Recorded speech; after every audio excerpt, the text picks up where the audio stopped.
Brought to you by Penguin.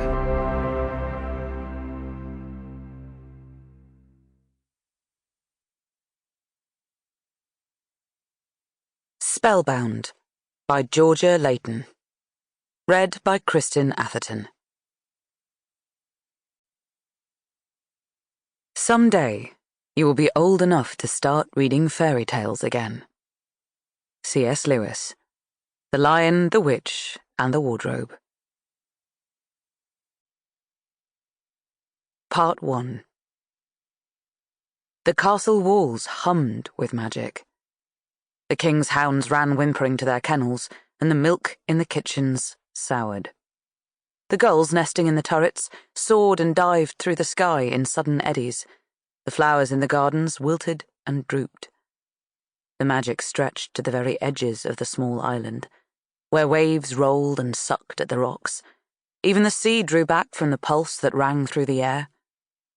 The servants of the castle cast quick glances at their foreign guests. They prayed that it would be over soon, for the Queen's sake, of course, but mostly for their own.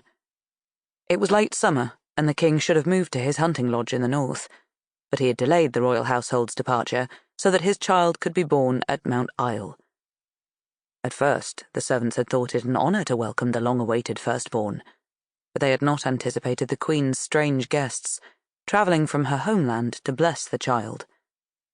They had not known there would be so much magic.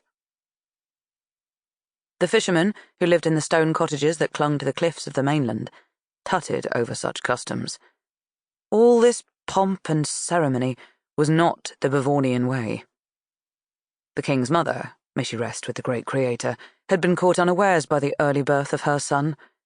He had been delivered without fuss by a maid in the Queen's chambers at Mount Isle. The next day, trumpets had sounded from the battlements, and the proud king had paraded the tiny prince through the streets of the small fishing town of Gwyll. That was that.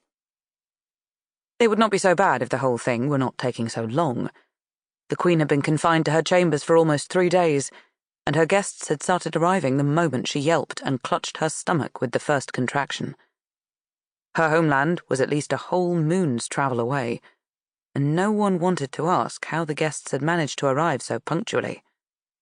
Before news that the baby was coming had even reached the mainland, cloaked figures had appeared in Gwyll. They slipped through the cobbled streets, then passed across the causeway to the tidal island, the air ringing behind them. In his chambers, the king paced back and forth. He had been locked in these rooms for almost 3 days, only emerging when forced and eating sparingly. The kingdom of Bavorn had waited many years for an heir, and he longed to announce the arrival of his firstborn. Surely it would be a son. Sometimes he thought he heard a scream echoing through the stone walls of the castle, but when he held his breath and listened, he could hear only the crackling of the logs on the fire. With teeth clenched, the king continued to pace, praying and waiting. On the other side of the castle, in the Queen's bedchamber, the fire burnt low, and the milky light of dawn seeped through the windows unnoticed. All eyes were focused on the writhing figure in the 4-poster bed. Sheets wet with sweat were twisted around her legs, and her dark hair stuck in slick coils to her cheeks. She gasped and groaned as the birthing maids and ladies-in-waiting urged her to push. They had stood vigilantly by her side these past 3 days, tense and fussing, but finally it was clear that the baby was coming, and their relief was palpable. "Almost there, Your Majesty," they promised. "Almost there." The Queen tried to shake her head. She was exhausted and burning with agony, but there was something else. She longed to call for one of her guests and ask if they could feel it too.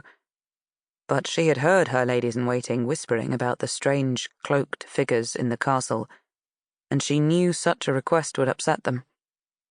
Besides, she did not have the energy to speak as pain ripped through her body. All she could do was push with everything she had left, praying that her worries were for nothing. "The head is crowning!" one of the birthmaids gasped. Sample complete. Ready to continue?